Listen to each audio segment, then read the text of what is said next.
Welcome to Chaos Divided, a podcast exploring the hobby, the game, and the lore of Warhammer 40k. We're your hosts, Nurgle Snurgle and BlushingNoiseMarine, and today we're talking about discovering the joy in painting. Now, this week's quote is fresh off the presses, really, and it is art cares not whether you can paint or not, only that you simply do. And you can find that written by Nurgle Snurgle today. Oh, it's not like, is it written somewhere? Can they find that? It was verbalized. Well, it's written on our notes, so it's... There you go. So yeah, no, you wrote it. Yeah. You put pen to paper, and it's your quote now. Here, I'll say it. Art cares not whether you can paint or not, only that you simply do. Perfect. Now go paint, my little ones. So, painting... I was channeling my inner Nurgle, sorry. I felt like a Nurgling in the moment, I'm not going to lie. I felt like a little Nurgling. I hope everybody felt like a little Nurgling. Just... So for some, it can be a source of shame. We all have those piles, I think. Mm-hmm. Piles of what? Piles of shame. Piles of shame. For some, joking about, that pile is almost part of the hobby. I love those videos on Instagram that are just people showing off their piles and, sharing their love for the future potential in them. Yes. But most importantly, painting is really at the center of the hobby. Painting great miniatures is so quintessentially Warhammer that GW built a game to facilitate the hobby. And that's true. Games Workshop originally made miniatures for D&D, and I was just about to them. ask. Interesting. Yeah, so they made D&D miniatures in like the 80s, and they found people were collecting them. Yeah. Okay. And they're like finding that people had these like small collections of them, and that's where Warhammer Fantasy came out of, was creating a game for the miniatures. Okay. And then I guess after that they were like, well, we need a paint line. We need, I guess, quote, primer. We need clippers. We need glue. We need everything. Well, yeah, like they built into a big company, but like in the beginning it was just like, accessories for D&D that then became its own game, which then became its own sci-fi version of that, and that's why early 40K the stories weren't in the beginning. It was just the models. Yeah. Oh, okay. Yeah, like if you go back to the very beginning, like they were more like mercenary type like miniatures for like player characters and like monsters. Cool. So that's why literally the game comes out of the hobby. The hobby is that big pillar. And for some people that's that's all they really engage with Warhammer is that hobby aspect. They don't necessarily play the game, they don't care about the lore, but Games Workshop makes nice miniatures and people like painting them. Yeah. And even the plastic, the quality of the plastic I really like. You can feel the difference from the D&D models to a GW model. It has a different weight to it, has different texture to it, porous and how smooth it is. So not only are the sculpts beautiful, but the quality of the plastic is really nice. Yeah, that was one of the big things when I came back to the hobby was how far it had come. Even the plastic is a different color than it used to be. It used to be lighter. Oh, interesting. Yeah, because at some point, I don't know where, but they changed the plastic to even help be better at hobbying, and you don't really get mold lines like you used to. A huge component of building any kind of miniature was really scraping down and buffing out all of the mold lines. Fire Warriors used to be brutal for them because the big Tau helmets didn't hide any of it. So you'd have this big line around the center of their helmets, and you'd have to get that off, or else it made it look like it was a little plastic miniature. I'm sure you just invoked a lot of memories in a lot of people right now. Mold lines were, if you're thinking, oh, I see mold lines now, you don't know mold lines. Like older players know mold lines. Like it's a different ball game. And like, was it like you couldn't really get rid of it type of mold lines? You could, but it like was the impossible mold line. I mean, for some of them, yeah, I think you just had to, unless you really wanted to get in with like a knife and carve them back out, some of the stuff on the sides, because the kits were also like chunkier pieces back then. Like they weren't as dynamic pose. Yeah, like some of the, doing like even legionaries, they come in these big, almost graceful pieces that then kind of connect together. Whereas, Fire Warriors used to be, a chunky square cylinder body with legs, and you would put the arms on and a head. Now they come in like posed like, almost like a Lego, that, like head, arms, legs, body. Mini fig, almost like there wasn't a lot of there's pieces to them, but they weren't as posed. You had to do a lot more of the posing. So even part of it was, if you wanted a more dynamic running type pose, you would need to maybe carve out a little bit of the arms, the shoulders to get the arms in the right position, or maybe mess around with the torso and the legs a bit so that you can get them looking a little bit different, because there's really only like 4 poses to them. And that was for most of the line. I did Votan. That was crazy. Like they have so many little pieces to them, and it's so tiny. Like I can't imagine having like larger hands trying to smooth out these little pieces. Like I was scared I was gonna bend the pieces. And like now you have like different guns that you can magnetize, and yeah, the Votan were quite interesting to put together. So yeah, I've been talking about hobbying and finding that love. I think we're already talking about it. And we haven't even talked about painting yet. We're just talking about building miniatures, and we're already getting exciting. And for some people, that's the worst part. Honestly, it's probably my favorite part. I actually love building it all together. But I see it. It's one of my least. But I can see why it is nice and therapeutic, and I just. Why do you like it so much? I find it because I'm not great at painting, and sometimes that comes with its own bag of hammers, but building them and trying to take something that, especially some of the newer kits are more monopose, and trying to I'm not much of a kit basher. I've experimented a little tiny bit with some things, but trying to create your own unique shape, putting, taking kind of this blank canvas of a disc and trying to create the perception of movement out of it. And, how do you make something look a little bit different than what everyone else has built? And can you adjust the arms? Is there a unique way? And even just making sure that it looks possible, making sure the arms are, in a position where it makes sense for them. And, you don't just have people that, your miniatures look like they've been Frankenstein together. I enjoy that challenge. Yeah, like we've said in the past, like building that foundation, and your model is that foundation to a really cool looking model. And like how it's posed. Like, does it have big gaps in the mold lines, and is it chunky, or like you said, Frankenstein? Like one of the building up my Emperor's Children, one of the kits that I kind of enjoyed building was the bikers, which are like a Fisher-Price looking motorcycle. Was it round? Oh yeah, the kits are from 1999. Ooh. They're old, they're chunky, there's no detail on them.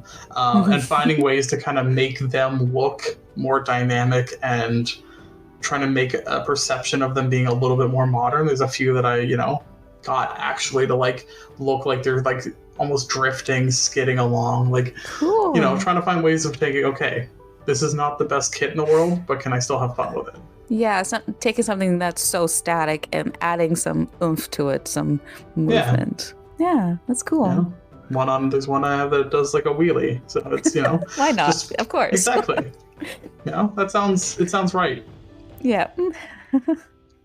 So yeah, we're talking about kind of that hobby joy today. I think we Mm-hmm. started off in the planning parts of this, talking about the why of painting. There's a lot of how.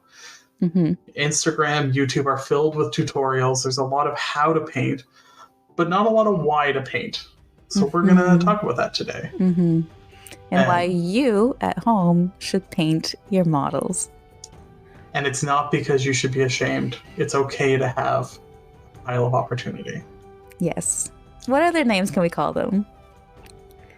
Okay. Full disclosure, we talked about this before we started, but I do not Yeah. have a pile of unpainted miniatures. So Yeah. Let's kind of sidebar on that for a little bit. Like, it is talked about a lot about the pile of shame and the pile of opportunity, and like you said, it's pretty memed at this point of everybody has one, oh and yeah. it's kind of unavoidable. Like I shared, like I didn't think I would have one. Like I wanted to keep up with it and make sure that I didn't have one. And then I got this box and that box and this project and that project, and I just oops, I fell behind. But like you were just saying and that you shared, you don't have one. I I mean, full disclosure, not every single miniature I own is perfectly painted, Mm-hmm. but everything that I have that isn't painted is recently purchased and is in Mm-hmm. some state of painting. I think the only things I really have are a Land Raider I'm working on and some cultists that I need to paint. And Mm-hmm. the cultists are, I keep trying and they're like patchwork painted and they're boring. I'm not loving painting them, but the Land Raider I'm trying to take my time with. I love painting vehicles, so Mm-hmm. I'm really trying to make that a labor of love. So it's when I have some time to concentrate and put some effort in, that's I'm trying to make that not look as janky as a lot of my other miniatures. So do you plan like I'm once I get this box, I'm going to build it and I'm going to paint it? Like what's the timeline of you purchasing a box? Because I know a lot of people at home right now probably have an unopened box. I have a couple in in the closet. So when you purchase a box to being done, do you have a timeline? I mean, I usually will have it built within a week. Oh, wow. So if well, even my Emperor Children, I bought 2,000 points as a lump to get started, and Hmm. uh, within 2.5 months, it was battle ready. I admire you. I mean, again, I'm not a great painter. My standards Doesn't. are not as high as maybe some of our listeners might be for what their own painting looks like. So, like, battle ready Hmm. is like I'm pushing that. I'm like, if if you look at them closely, like they're just meeting that standard. Hmm. But But they're yeah, done. but no, I like building them, so that part is usually easy, and then get them primed, and then just pick Hmm. away at them. I'm Hmm. fortunate enough to have a hobby table, so I Yes. can just if I have 20 minutes, I can sit there and paint a little bit. Wonderful. I have a cat that drinks the water, the paint water. That's the only I have to go refresh that every time. So My cat also used to do that, especially with Jared. Be like, even before I started, he would paint at like the coffee table, and she would jump up and be like, "Oh, do you have some of that paint water?" And then scurry over. it, yeah, and I use a lot of metallics, and I don't know if you should be Oh, drinking that. probably It's just a lot of not. microplastics. Your It's your your cat's chroming herself. right. Um, but no, so no. But okay. So you say you have some boxes. So what's your process for kind of dealing with the pile of opportunity? I live life in such chaos that I have no planet whatsoever. Like I live too much in the moment that it's like, oh, now I feel like doing it. Like thank God for like commission painting, because sometimes I don't know if I would have gotten to a lot of paint jobs, or thank God for Instagram as well too, because like I love like taking a picture and then posting it, and then months down the road I look back on it and be like, oh sweet, I see progress, and to see what I've painted along the way. I mean, I think that's a good idea though, is, if you do a lot of like the piles of shame was more, I have like this idea for this project, but I've also like built myself up to be too afraid to do it. Like, it's like I have this crazy idea and I don't want to screw it up. Like, we'll go through it with talking about the hobby, but deep down, like, this hobby has definitely shone a light on my personality, and I've had to learn some things about myself and how I approach projects and tackle them, and how I've felt about myself. Like, I know a lot of people will probably relate how they don't like their pieces or their projects, or they get stuck in their own head, and I've been there, and it's not a good place. It's not a fun place to be, and I feel like I'm finally coming out of that and really honing in on loving progress more than perfection. I know I've mentioned it in the past, and it's something that I want to share with everybody else, that like, you don't have to be perfect. You don't have to be like great. Like, I feel like I'm more talking to my past self, and I know that others may relate to that. So yes, you don't have to be perfect, and you don't have to be the best. Just whatever you do is gonna be great. I think that progress versus perfection is huge, and it's interesting to me, as someone who has accepted my painting status, and some of the best painters I know are so harsh on themselves. And it's almost painful, because like, you shouldn't be that harsh, or it is like, there are cutting words that you can tell yourself, and that you would never say to anybody else. So why would you say it to yourself? And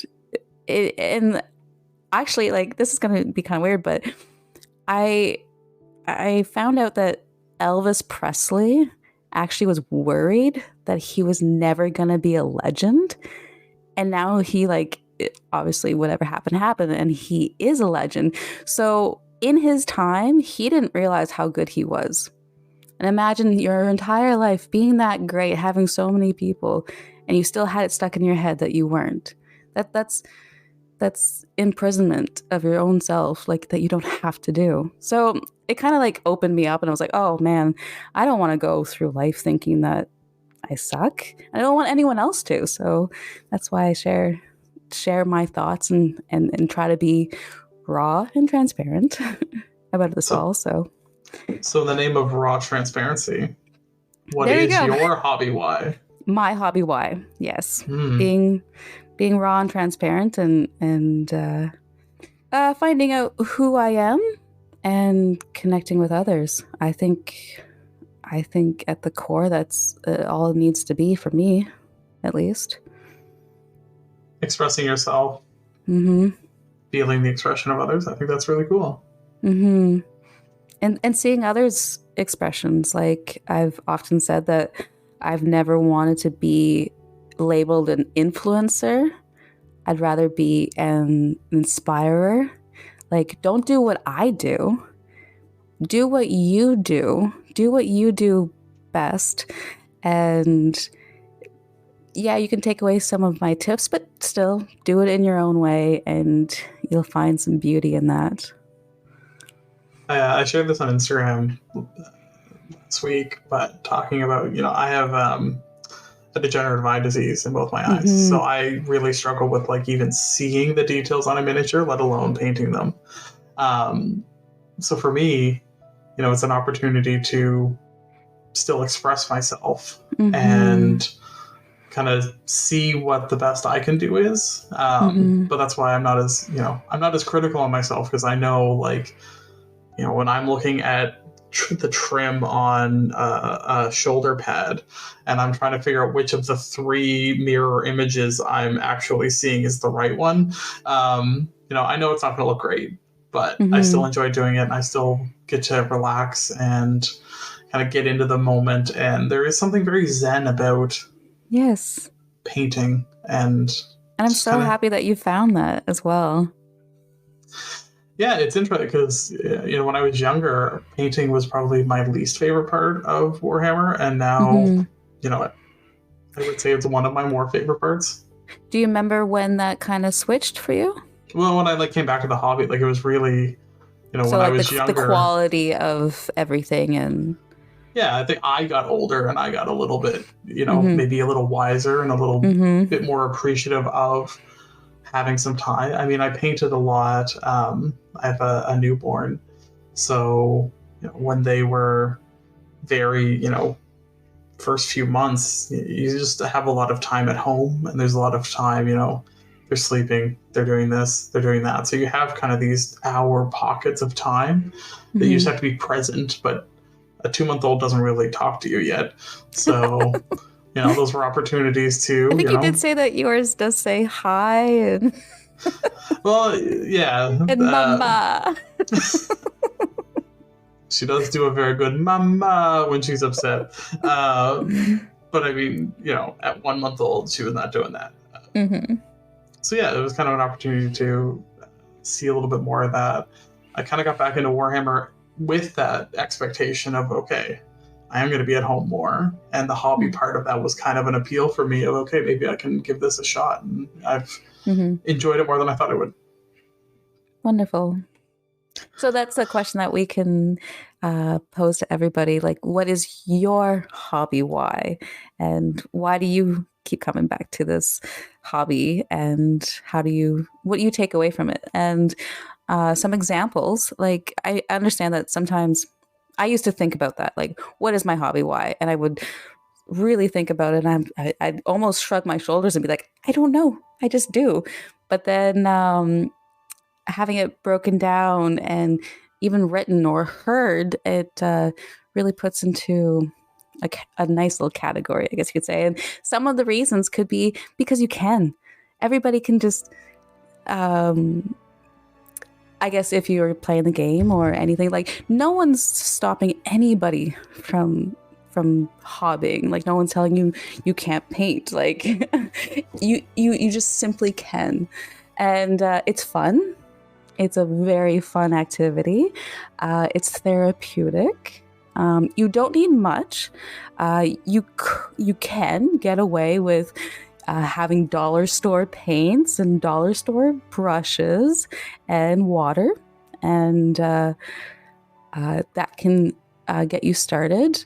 And then the more you do the hobby, you can invest more if you have the money. But at the brass tacks of it all, you don't need much. It also builds a visual library. Now, this is what I was kind of researching on, and what that kind of means is by hobbying more and painting more, it builds your attention to detail. It grows from there, and you will find yourself just kind of looking at, say, nature a little bit more. You'll check out the textures. You'll see the colors. Like, there's been times where I'll walk through the park and I'll see a really nice statue or a sign, and I'll take a picture of it and keep it as reference, because I like to study, like, how the rust on that, how can I transfer that to a model? So I found myself afterwards like, oh, I'm starting to see light differently and texture differently the more I hobby. Another reason could be building progression and getting to a finish line.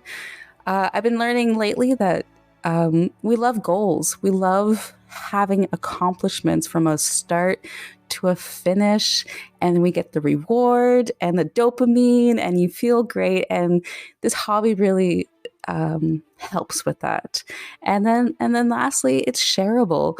You can share with your friends, you can share with your family, you can even share with a stranger down the street, like, hey, I painted my mini, you want to check it out?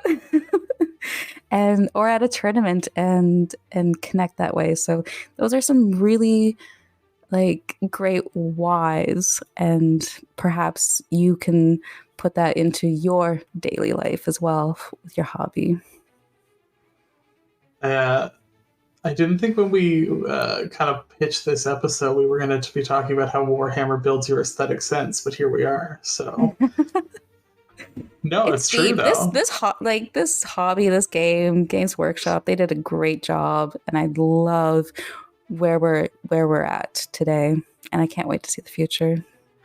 As we keep saying, we're in the midst of a golden age, so yeah, you should enjoy it. The golden throne age.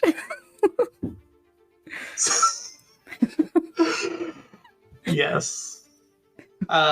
So I mean, I touched on this already, but it's it's easy to feel inadequate as a painter, and one of the things I see folks that are incredible painters, and I have privilege. There's a fantastic painter locally here, and he was showing me his Commander Farsight model. And he was like, this was kind of a rough job for me. I didn't put as much effort in. It's not, it doesn't feel as great as I wanted to. And then Warhammer community posted it. So if that doesn't say something, right? Like and I was sitting there like, are we looking at the same thing? Like I was like, I don't want to touch this. Was he saying that before or after? Before. Okay. Like before. Did he change his tune after? You know what? I didn't talk to him about it after, so maybe I'll have to ask him. But yeah, it's one of those, he was kind of very critical of it in the moment, and I'm like, this is literally the best Tau miniature I don't even want to touch it because I'm like afraid I will ruin it by my presence. And it was gorgeous, and it was one of those like, I feel honored just to have seen it in person, because you see pictures on Instagram, but actually getting to see something in person feels different. It's incredible. Like when I was at Mini Wargaming, I saw a Maverick paint mini, and it was the one where it was the top half was a skeleton and the bottom half was like the Space Marine, and it was as though he was melted. And I saw this mini in person. I was like, oh my god, it was incredible. Like it's living art. Like I can't even describe it. It's so smooth. It's wonderful. And that's really, it's easy to kind of say like, well, if I can't do that, then I shouldn't even try. But at the same time, even if you can't be a great painter, like I talked about, like I'm never going to be, there's no amount of tutorial skills training that's going to get me there. But I still get to express myself, and I still get to participate in something, and I still get to, see what others can do, and also express the joy that they've put into something, and the care and attention. And, that Farsight model, I can never do that, but it like made me happy to see someone else do that, because it was just such a labor of love that you get to share that just by being around it. Yes. Yeah. I've seen that model, and it's wonderful. Just thinking about it. Yeah, and it's one of those, it's not, there's no gimmick, but it is just really nicely done. And, having some hobby perspective yourself allows you to appreciate it more. It develops that aesthetic sense.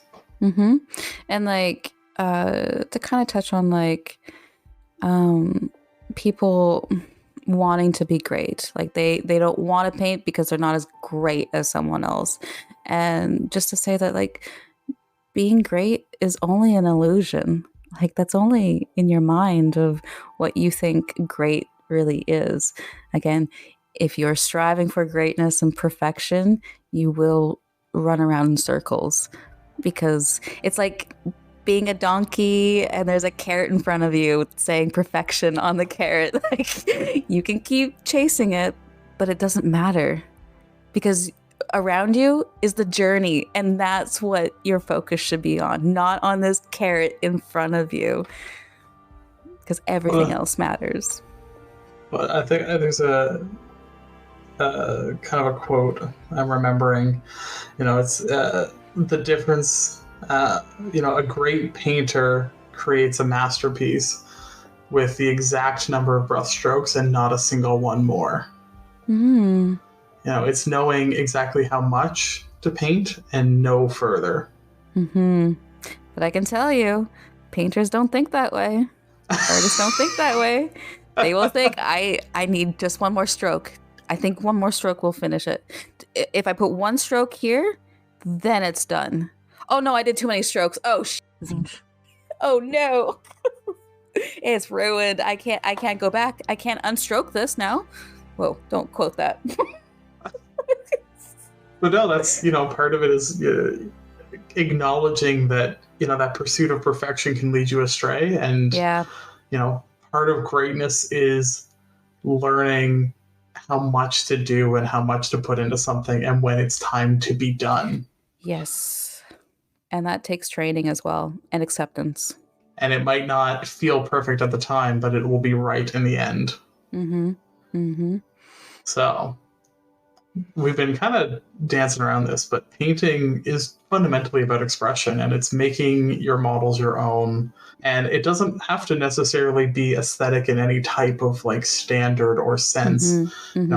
Aesthetic is often a word that's connoted more with classical aesthetics and something being pleasing to the eye. But Warhammer's a grimdark universe. It doesn't have to be pretty. It doesn't have to be nice. It doesn't have to be floral and elegant and natural.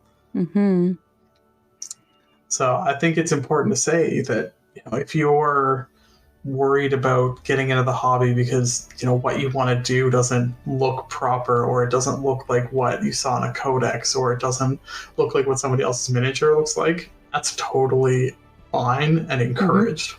Yeah. And like, even when I, in the beginning of the Warhammer, being introduced to Warhammer, so again, like 11 years ago, I remember hearing Blood God talk about like, it has to be a certain color, it has to be a certain way, you can't do it that way, or like, just, he wasn't like that type of guy, but like, he would also reiterate what he would hear from like other game stores. I'm like, that is crazy. That is no. And then when I started painting Nurgle demons, I was like, a little color there and a color there. Like, that was the great thing about demons, is like, there is no rules for paint schemes. Well, and really, if you want to do a blue corn bloodthirster, go do it. That would actually look really good. There is one. It was like an icy type of bloodthirster. Ooh. If you guys want to like Google or DuckDuckGo it, it is mint. That sounds really cool. So I would imagine it was. But yeah, if you want to have, Custodes are probably one of the most kind of solidified aesthetic armies out there. But if you want to do like a rusted, grimdark, flaking paint Custodes, like, you don't have to follow any of those conventions. Like, do it. Well, look at the War Mistress. She did red Custodes, and they are beautiful. I mean, if we're going to talk about the War Mistress, we need to talk about those like oil can orcs, because those are my favorite. Ones. The commandos in the oil tanks with the little slit, like it. I see those, and it reminds me of like Donkey Kong simultaneously as war. Like, those are just the funnest miniatures ever. So I dare you to look at them and not smile. Right? Like, every time, like, I almost want to start an orc army because I want those models. Just a bunch of those, yeah. Just like a whole army of like oil can, like little like gobos, just like, he's the strongest can, like. And they should all be purple. Right? Well, All of my armies are purple, so. Yeah. So yeah, no, and that's really like, it's important, I think, to understand that like your expression is more important than like what anyone else thinks. There's no wrong way to paint. There's no wrong way to create color scheme. And I really appreciate with 10th, they're kind of, because Space Marines were bad for the like, if your Space Marines look like this, then they are that. Mm-hmm. And them getting away from that completely from a rule standpoint. Yeah. You know? Or like you were saying, like back in the day with orcs, how they were painted mean that they would get that certain rule. Yeah, and then you end up with everyone paints their vehicles the same way because they wanted them to go faster. Which then takes out all the like individuality. So no, like the rules have been moving away from all of that. So I feel like, you know, even if you are a more competitive player, like there's room for all of that expression and excitement and uniqueness that you don't have to worry as much about. Like, well, if they don't look like Ultramarines, are people going to have an issue with that? Not anymore. They're not allowed to have an issue with it. But as long as they're painted, you get that 10 points, baby. I'm sure that's not going away. I love that change for 9th. Out of anything that came out of 9th, that was the best rule ever. You can fight me on it on Instagram. I don't care. Because you can at her. Yes. That, I feel, elevated everybody in the hobby to paint. Like yes, there was COVID and stuff, but that gave them the push that needed to happen. And now you go to tournaments and people's got those fully painted armies and they look gorgeous. It's true, and it does feel better to play an army that is fully painted. It feels better to have an opponent that's fully painted. You know, even it doesn't feel like you're playing against the meta chasers as much. I mean, there's some like pretty fast painters out there that I'm sure are running around with 25 armies, but that's wonderful. But at least it still looks good. Yeah, and I can tell what's what. Well, and that's really the big thing is, you know, everything looks the same gray, and you know, a little bit of paint, like. You know, when I was building my first children, Terminators all look the same until you start like adding visual details to differentiate all the weapons. If not, they're just like these blocks. So yeah. So there is no wrong way to paint. Yeah, if you're worried about, you know, the skills you bring to the table, there are tools out there that can make the job easier, and it's okay to help yourself out. You don't have to, you know. I've seen a few tutorials where it's like, this is a one brush paint scheme, but like you don't have to do it that way. Like it's like a recipe, like in a cookbook. Yeah, like it's like a tutorial. Like, you know, you can paint, you know, how to paint a miniature with like one brush and just like keep cycling through paints. And I think it's intended to be like a, you know, you don't need a bunch of stuff. True. Which is fair, and like you know. Because. As much as there are tools out there, it can be overwhelming to a new person. Yeah, you know, thinking, you know, okay, do I need to spend $1,000 on like paints and brushes and tools? No, you don't. Like I was saying earlier, dollar store helps. Well, not most of my brushes, but most of my like dry brushing brushes, dollar store, makeup brush, beautiful. They work wonderful. One of my better brushes is actually like a clearance brush from Michael's. I think I got for like $250, and it's held up surprisingly well, and it does a good job. So, so no, you can find those like cheap little tools here and there. Look out for sales. Look out for things on clearance, and I will say a good hobbying knife is helpful. That is very true. But at the same time, like, I'm a very frugal person. I could never spend like over $30 on a knife. So I do like my dollar store knives, like the X-Acto knives. They work fine. And you can get them kind of cheap. You get them with a mat. It's like $4. It's good to go. Yeah, just be cautious out there about the tools, because just because it's got a hefty price on it doesn't mean it's the best. But at the same time, also be cautious about going cheap as well, because sometimes it may just be worth it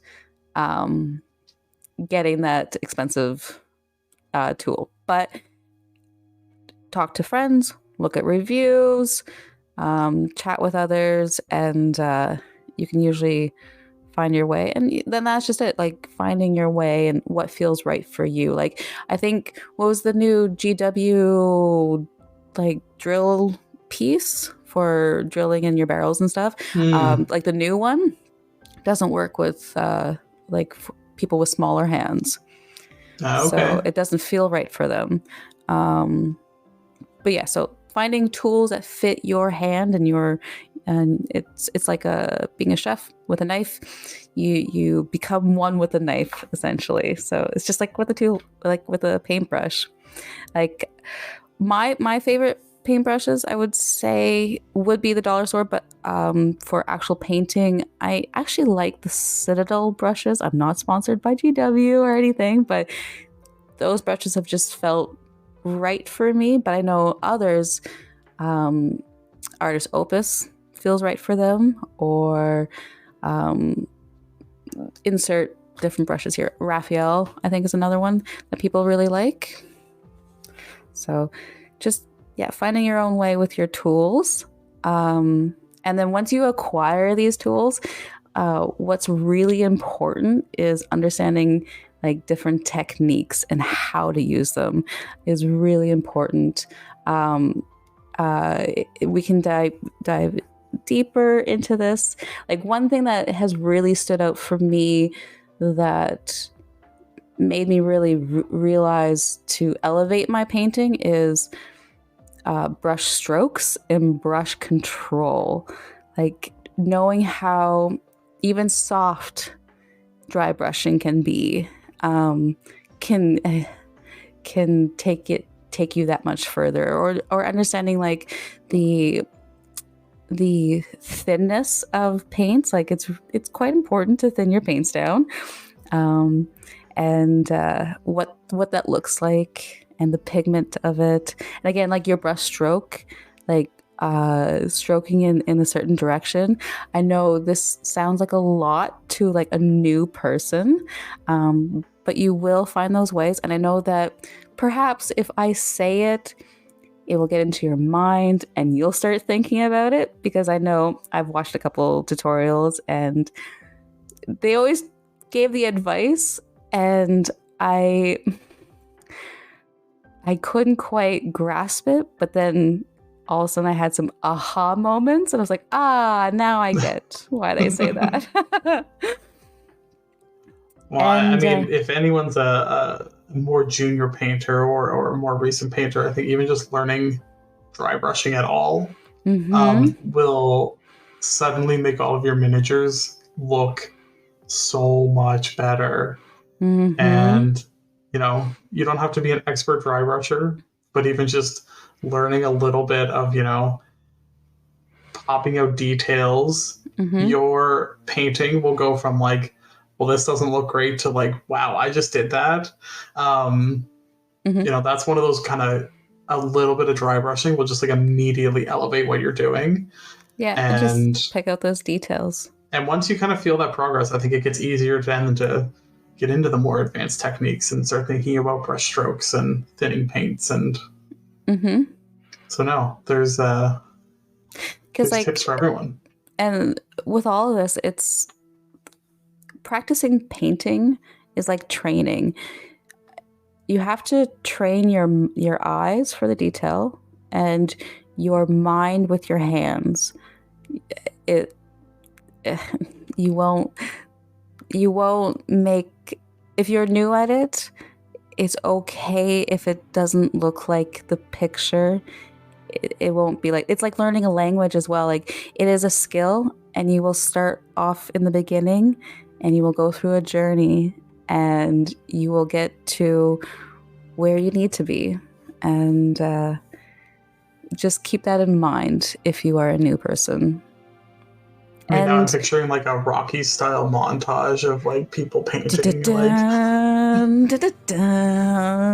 up paintbrushes with like their pinky fingers to like strengthen.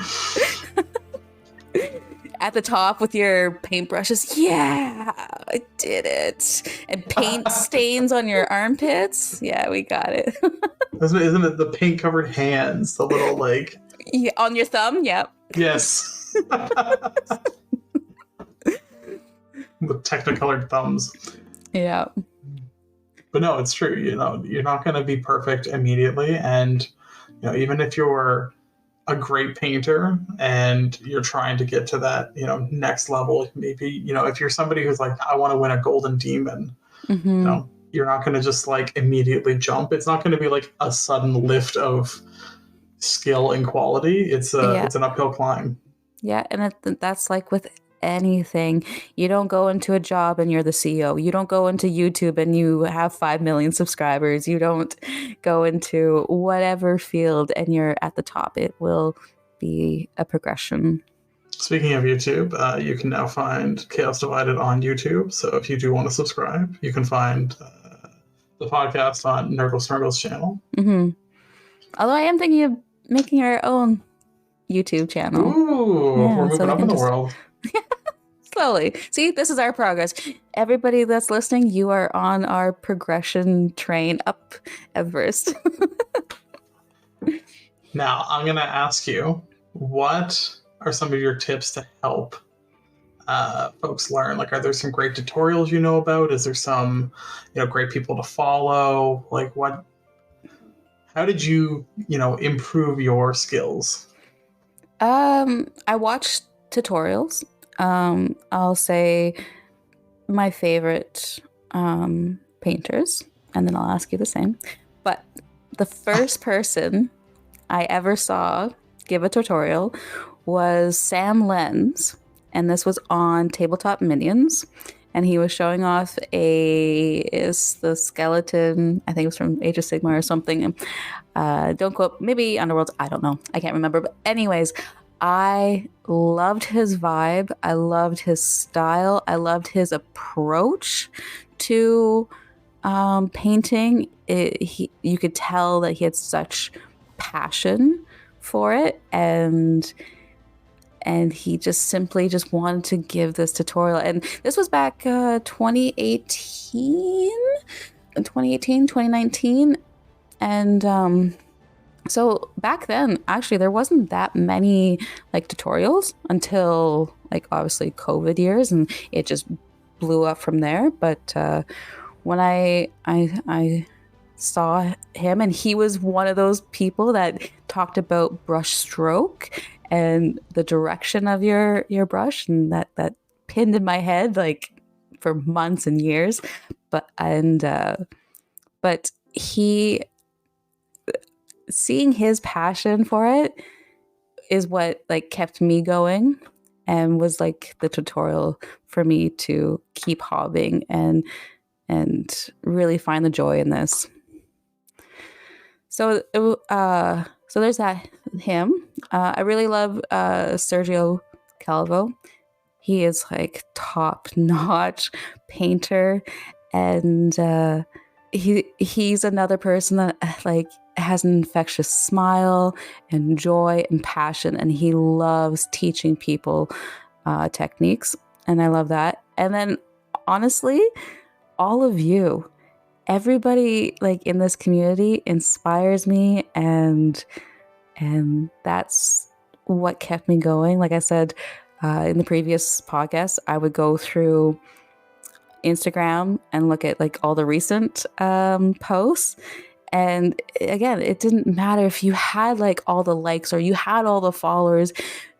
People were sharing what they were doing right then and now, but it was just like, wow, this is amazing. I'm getting to really see this community like for what it is, and that's now I guess like tips to learn. I guess that was the original question, but I mean, I'm loving this tangent, so it's okay. I go on lots of tangents. Some tips on how I learned. Don't beat yourself up. Keep at it. You're doing great. Tap into your imagination.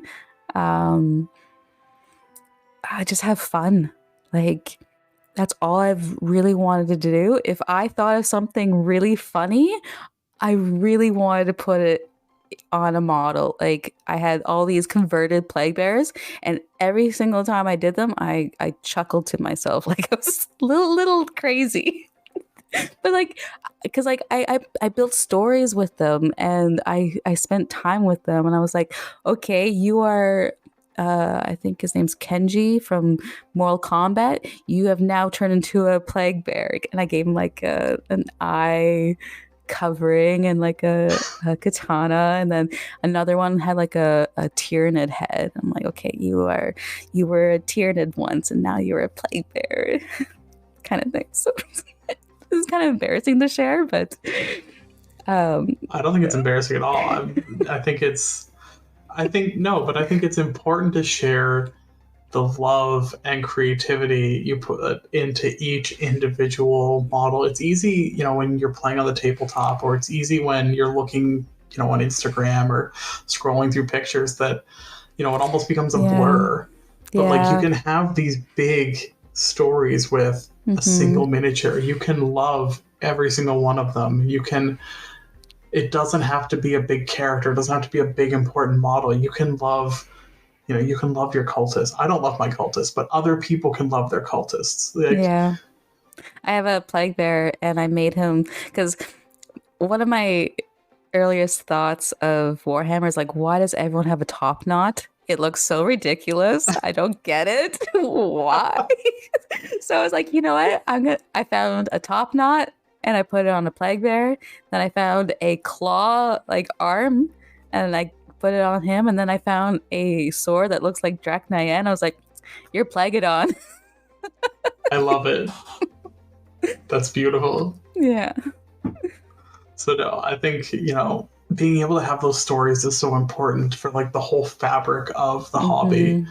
I mean, I'm not going to share any tutorials because I don't watch any, because I knows what I is. Cute. I don't watch them just because I'm like, I can't do that. But I do love seeing miniatures. I love seeing what people have done. I love seeing the creativity. I've actually, since starting this channel, I've been trying to like explore more of the like Emperor's Children hashtags, and like seeing more, and like especially what some people are doing with like the heresy models is gorgeous. I think actually I shared one of my story recently. It was a dreadnought that I just like fell in love with. I was like, I want to see you every day. So, but I mean, as far as some of the stuff that is like really stuck with is Xerxes? Right, yes, Alpha Legion. Yes. That stuff is like, that sticks. I like, I look out for that stuff because I love the Alpha Legion. I love the lore of the Alpha Legion, and, they're my second favorite Legion. But that's just like, that's such a cool thing that he does. Yeah, and he built like an entire community around it too. If people don't know, it's CERXIS, and he has made this whole thing where it's Alpha Legion transitioning, and people have done many styles like that, and it's like everybody gets together and they show off their Alpha Legion transitioning, and it's so cool. It's honestly like, the technique is gorgeous. The idea is awesome. It feels so Alpha Legion. Like the dreadnought ones I've seen are like wicked. Like you got like a loyalist Legion molding into Alpha Legion, but like he goes so far with it too. Like it's got the like Hydra scale armor on the Alpha Legion parts, and like it's pretty incredible to see. I'm gonna embarrass Nurgle Circle now and tell her that she's one of my favorite hobbyists that I follow. And I'm talking about going that, so red right now. it's the blushing Nurgle Circle this week. And actually, talking back to that first, Mike from Watch It Painted, he's local, and everything he does, it's gorgeous. I have a demon prince that he painted. It is like the gem of my collection, and it's gorgeous. And it's he's red. He's not super Slaneshi. I don't care. Like, he's just such a beautiful model, and he's a very like technically proficient painter, and everything he does just looks so real in a way that I really, really love. And it's got the perfect setting and tone. Like, he has found his rhythm, and there's like almost like a softness to it. Like, you don't see the harsh brush strokes or edge highlights. It's just like it's delicate, but he probably doesn't think it's perfect, but it's for everyone observing, it is aesthetically pleasing. Well, and he doesn't do the heavy edge highlighting, which a lot of like, I feel like that's very popular right now. I see a lot of the like heavy edge highlighting. And that's tough to do. Like, that's not an easy technique. Oh yeah. Like, I think Silva Paints is like, when I think of like edge highlighting, that's what who comes to my mind. And like or Quipster Nerd, like his is like, he's doing Emperor's Children, I think, right now in purple. So you should check it out. It looks it looks very distinguishable, but it doesn't necessarily like meld in on the tabletop in the same way, because it almost gets that like Borderlands like cell shaded look to it. Although I like that. I love Borderlands cell shading. Actually, I have seen some miniatures where people have like really leaned into that, and it looks really cool. I think you'd go crazy painting a whole army that way, because I think you have to like suspend reality to see that on a miniature. But yeah, I think that works well with Tau. I've seen some like Necromunda stuff that looks really cool done that way. Yeah, because it's kind of, the miniatures are more that vibe anyways. They have kind of that Borderlands look. But yeah. So we do have some questions. We do. Before we get into that, is there any other comments you'd like to make about the joys and love? I feel like we're talking like Julia Child about the joys of painting. Yeah. Julia Child. Just, if you are finding the joy in it, to not beat yourself up, to really enjoy the moment and this wonderful journey, because you don't know where it's gonna take you. If you would have asked me 2018 when I was in a bar painting a Nurgling that I would become this, I would have been like, what are you talking about? So don't be discouraged because you don't have that perfect mini. Whatever you have and whatever you're doing is what you're meant to do. And if you are new at it and you're nervous, just do it. Like we said in the beginning, art cares not whether you paint. What was the quote again? What was my quote? Paint or not, just that you simply do. I even forgot my own quote. Or just think Nike. Just do it. Just do it. And there's so many voices in this community that are willing to help. There's lots of tutorials. You're not in this alone. There's so many resources to find. Beautifully said. Anything from you? This is BlushingNoiseMarine. Honestly, I've been out of my depth this whole episode. I've been enjoying your joy come out, and I'm. I feel like a Care Bear. I could joy out. And honestly, I've been really appreciating, we've been doing this for a few weeks now, and already kind of the positivity and the feedback and getting to connect with people. And, I've been taking your advice and kind of trying to find those like smaller accounts and people just like, they might not have a lot of followers, but they're just passionately making minis. And I've found some absolutely beautiful stuff out there that has brought me like hobby joy. Awesome. So if I could encourage anyone to do that, get off the beaten track. There's some great stuff being done from like the big content creators, and it's gorgeous and it's beautiful, but there's also some like super creative, super gorgeous, interesting minis being done by folks that have like 150 followers. And like if you find them, you're gonna expand your whole like perspective on the hobby and just build on that joy and community. Yes. Share the hobby joy. Share the hobby joy. I love it. All right. So the first question's for you. So it's when will Nurgle Snurgle play Death Guard? So I have already played Death Guard. Actually, the GT that I talked about, my first GT, was actually Death Guard and Nurgle Demons. It was Mortarion with Flesh Mowers or Plague Spitters, I think, at the time, and then with some demons, and that was my first army. And then I've tried playing full Death Guard. They had a tough time in 9th edition. Not gonna lie.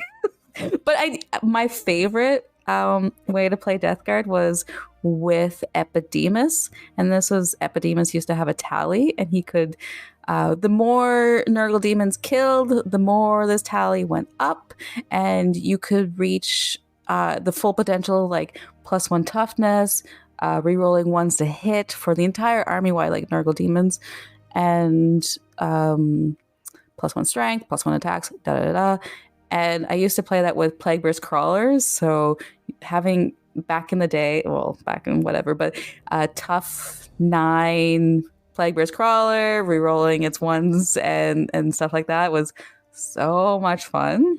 And then they kind of they did away with Epidemus. He kind of got shafted a little bit and lost all his tally, and I don't even want to talk about that. But so yes, I have dipped my toes, my little nurgling tentacles, in Death Guard. I feel like Nurgle and Death Guard are probably the like, well, you know what, Tzeentch and Thousand Suns are also like, they don't line up as well.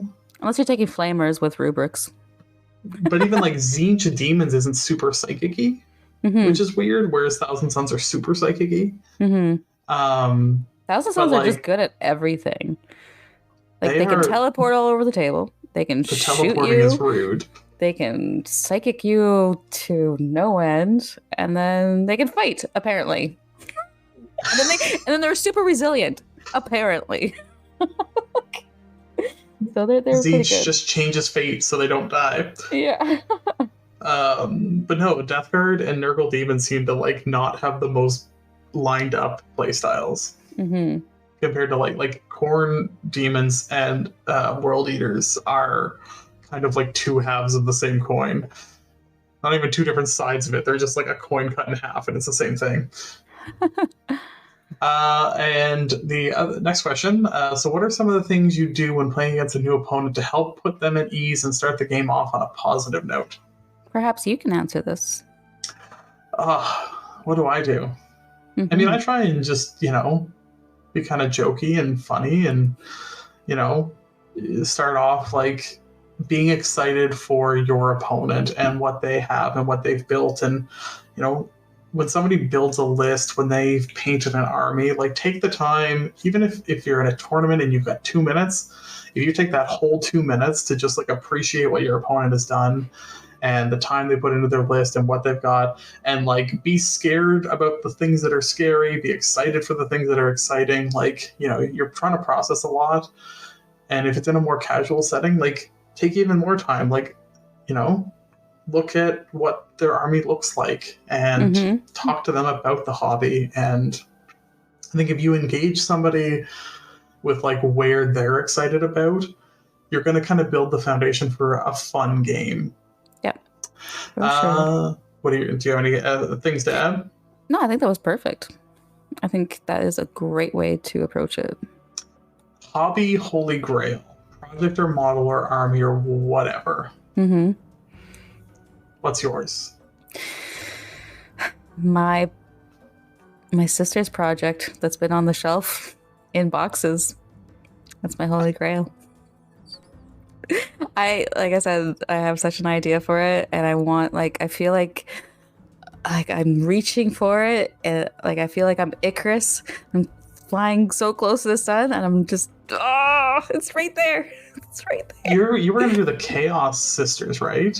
Yeah, and I guess like I think my biggest struggle was like trying to figure out how to do the units. Like, did I want to play competitively with this army? So the idea was that I wanted them to be daughters of Bile. The idea was that there were female space marines used, and during the whole religious crap, whatever, they kind of kicked them out, or they died in battle, and they never found a way to like augment them or make them like put them back together kind of thing, like with like males.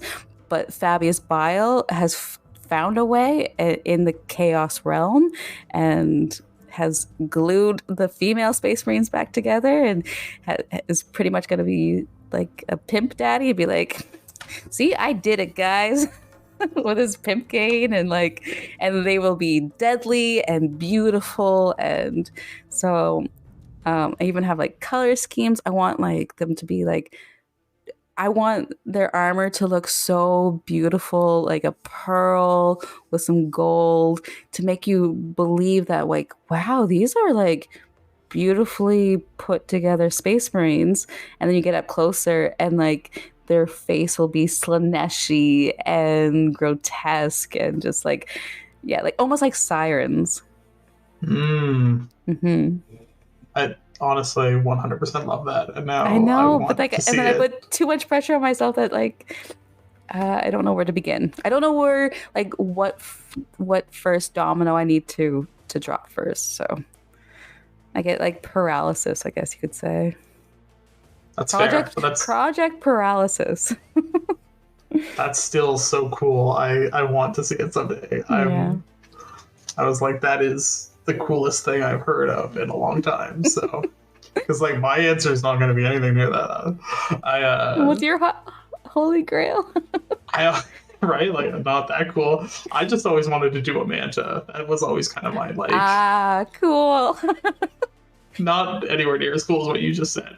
But I always just wanted to have that experience of like building the manta. I know it's like a nightmare, and I know it's brutal, but like I don't know, my love for Tau kind of like extends to vehicles especially, and since GW has not saw fit to like build up on any of the like vehicle side of Tau, the manta is still kind of that like big, like half the table. Chonky, yeah, like it's. I know it's the Tau Titan, but like it's the big Tau thing. So I've always, someday.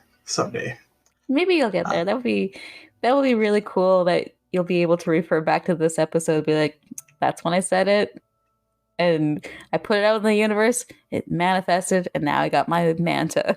Me and my manta. Me and my manta. We can play a game with your daughters of Bile on the manta. Oh, I love that. They'll be best friends. Right? Use the manta as the game board. Yeah. Yeah. Awesome. Well, we're getting long in the tooth here, so thank you for the questions. Keep sending them in. Yeah. We love hearing it. We love the feedback. And for everyone who's listening, thank you so much. You're only pushing us to keep doing this. Yeah, we did have a couple other questions, but we will get back to them next week because, like, yes, this episode went a lot longer than expected. I figured you'd get excited talking about painting, so sorry. I hope it was don't apologize. No, it's good. It's good stuff, but Don't get me But no, started. we will keep taking questions. We'll keep answering them. Keep sending them in. We'll put them in the bank and we'll get to them. And in the meantime, thank you for joining us. Don't forget you can subscribe to Chaos Divided. You can find us on social media at Nurgle_Nurgle and at BlushingNoiseMarine. Find us. And until next time. Okay, bye. Ciao for now.